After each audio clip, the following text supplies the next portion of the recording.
tahu nggak sih pemasaran itu apa? Nah, pemasaran itu adalah suatu sistem dari kegiatan bisnis yang dirancang untuk merencanakan, menentukan harga, mempromosikan, dan mendistribusikan produk yang dapat memuaskan keinginan dalam mencapai tujuan perusahaan. Selanjutnya yaitu konsep pemasaran. Pemasaran memiliki 4 konsep. Yang pertama, terdapat 3 poin, yaitu kebutuhan, keinginan, dan permintaan. Inti pemasaran yaitu dimulai dengan kebutuhan dan keinginan manusia. Salah satu kebutuhan manusia antara lain seperti makan, pakaian, dan tempat tinggal. Seperti kita ketahui, kebutuhan dan keinginan memiliki arti yang berbeda. Kebutuhan merupakan sesuatu yang dibutuhkan untuk bertahan hidup, sedangkan keinginan merupakan hasrat atau pemuas dari sesuatu yang kita inginkan.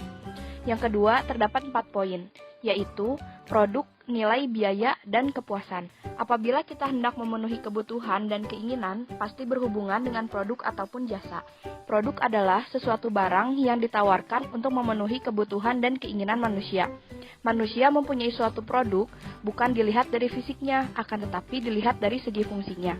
Yang ketiga, terdapat 3 poin, yaitu pertukaran, transaksi, dan hubungan.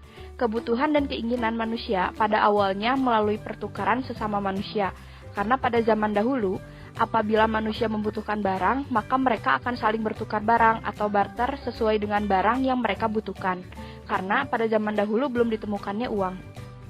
Yang keempat, terdapat 3 poin, yaitu pasar, pemasaran, dan pemasar. Pasar merupakan salah satu tempat bertemunya antara penjual dan pembeli. Di pasar, kita dapat menemukan barang yang kita butuhkan dan kita inginkan. Strategi pemasaran ini adalah upaya untuk memasarkan suatu produk, entah itu barang atau jasa, menggunakan pola rencana dan taktik tertentu sehingga jumlah penjualan menjadi lebih tinggi.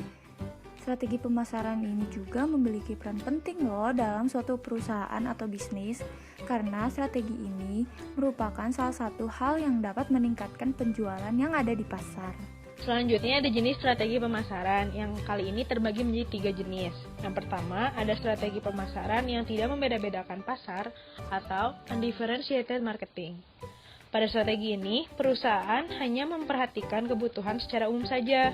Oleh karena itu, perusahaan hanya memasarkan satu jenis produk dan berusaha menarik para konsumen untuk membelinya. Selanjutnya, ada strategi pemasaran yang membeda-bedakan pasar atau differentiated marketing. Pada strategi ini, perusahaan hanya melayani kebutuhan secara berkelompok dengan jenis produk tertentu. Jadi, perusahaan selalu menghasilkan atau memasarkan produk yang berbeda-beda untuk setiap segmen pasarnya. Terakhir, ada strategi pemasaran yang terkonsentrasi atau concentrated marketing.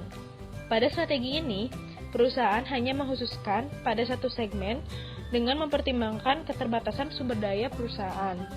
Maka dari itu, perusahaan produsen memilih segmen pasar tertentu dan menawarkan produk yang sesuai dengan kebutuhan serta keinginan kelompok konsumen yang ada pada segmen pasar itu, sehingga produknya pun akan lebih spesifik. Pada pemasaran abon ikan, ada 4 hal yang harus diperhatikan, yaitu produk, price, place, dan promotion. Produk merupakan unsur penting dalam menentukan strategi pemasaran. Produk harus bisa diterima dan memberikan kepuasan bagi konsumen. Price merupakan unsur yang menghasilkan penerimaan dan penjualan. Harga harus dapat memberikan keuntungan untuk produsen dan bisa dijangkau oleh konsumen. Selanjutnya adalah place atau distribusi. Pemilihan lokasi usaha yang strategis merupakan sebuah upaya agar produk dapat mudah diperoleh oleh konsumen. Saat ini, kita dimudahkan dengan pemasaran online. Yang terakhir adalah promotion, yang berperan dalam mengenalkan produk dan menarik konsumen melalui iklan maupun media sosial.